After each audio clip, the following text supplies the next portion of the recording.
Hey folks, it's Speedy Stevie video time again. Here's a feature documentary from Chevrolet about their stunning mid-engine Corvette. Please watch this video right to the end, and subscribe, it would be greatly appreciated, and if you click the bell you'll get to know as soon as new videos are published. I remember stepping off the bus with my buddies. And I can remember being very young and being with my father and just being awestruck.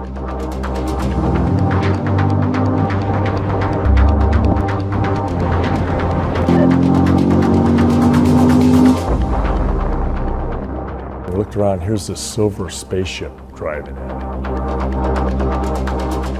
Among this whole sea of cars on the road, here was this thing coming down the road that just looked like nothing else. The one that sticks out in my head would have been the C4 Grand Sport. And it was a white C4 convertible. It was a C5 Corvette, bright yellow.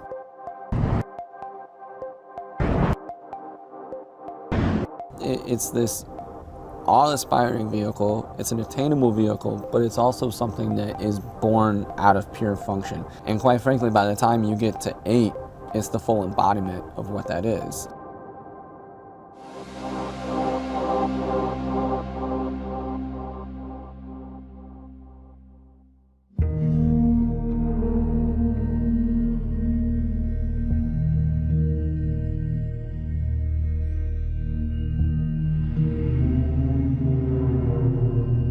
Over the course of my career, I've been involved with Corvette on one level or another, probably from my first day of becoming part of the Corvette team, all the way to the current 2020 Stingray. I became the director of design for Corvette for the 6th generation. And during the development of each of those, there were probably a few significant key design elements. Those are the heritage of Corvette. What are those elements throughout the years, whether it's proportion, surface, graphics, that you can identify and then distill down to their basic elements in a timeless way. Like for instance, the fender shapes, the profile, the proportion really is big. We have this canopy on a lower fuselage like a jet fighter. That's probably the second element, is aircraft have been inspirational. And why is that? Because they're usually high performance, they're purpose driven, there's a singular mission for them, and it relates to Corvette beautifully. Another aspect is racing. Racing has had a huge influence on Corvette, and particularly, obviously, this last 2020 Stingray is a culmination of all that experience. Well, the character that you see of the car, the design, is influenced by the functional aspects of the race vehicles.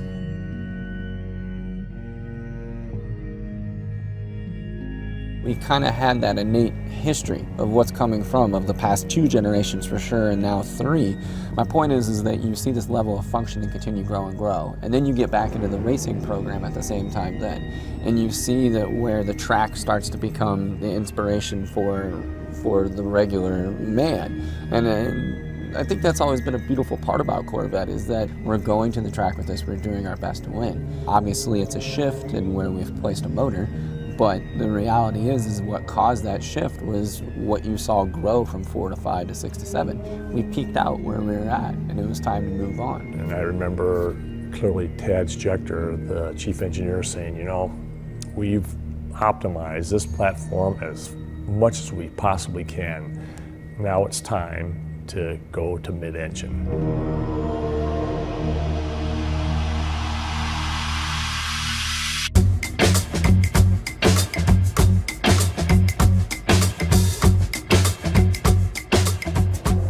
The move of a Corvette from front to mid-engine, you could call it a risk, but for us inside of Design Center, it was something that's always been beneath the surface, and it's something that just never quite made it out of the gate. And since I've worked at GM, there were mid-engine Corvettes around For the past 60 years, since Zora Arkus Duntov was trying to make a mid-engine Corvette, there were many, many iterations. We've always researched and experimented and developed concepts around mid-engine proportion. So it's almost like no wine before its time, because it has been tried for years. It'd probably be like in a 2011-ish time frame where we started talking about the mid-engine again. We started having meetings as to what we would do with the package, what would we need for content, and we started scripting what we would like the mid-engine car to do at that time. As a designer, you don't often get to work on something that's new essentially from ground up. And this car is new from ground up. We had 3 full-size models, clay models, with a different theme on each side. We probably had at least 12 scale models. You know, a scale model we would develop for 2 weeks and decide, you know, was there merit to the design? If it didn't have merit, then we would just drop that scale. So we were constantly, you know, churning and reworking scales as we were looking for a lot of themes in that.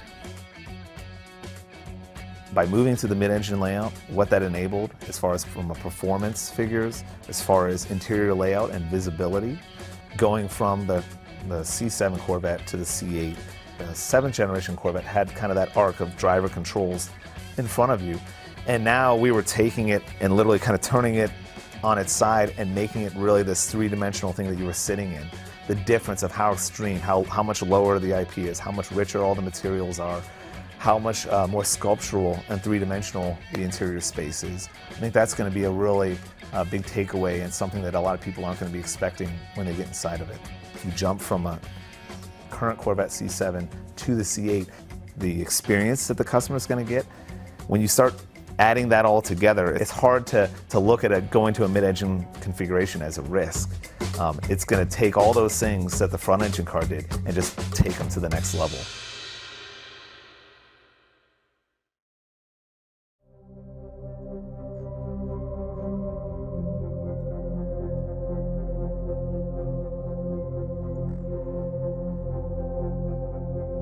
So if I have to sum the whole thing up, I'm most proud that we were able to achieve everything that we set out to do. But what I actually think the greatest success was is that as you get in it and you use it, you don't really notice that you're doing something different. It feels intuitive. It feels like you're a part of the car. It feels like the right decision. It's delivering something that would usually be almost seen as something so exotic or unattainable. It makes it where this experience can be yours. It makes it to a much higher volume of people that can actually have something and get behind the wheel and drive something that's going to feel completely like forbidden fruit, right? It's like, oh, you would have never thought you could get a car like that.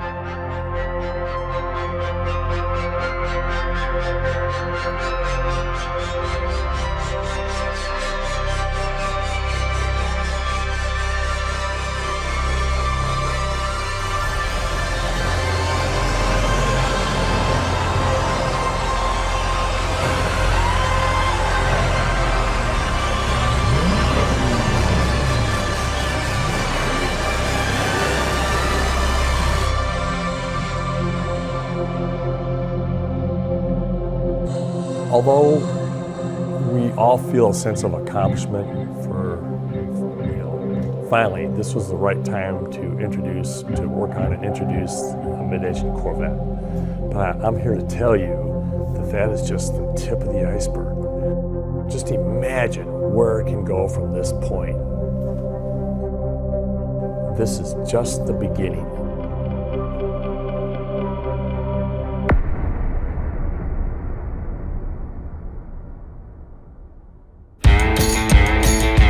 That's it for another Speedy Stevie video. Subscribe now.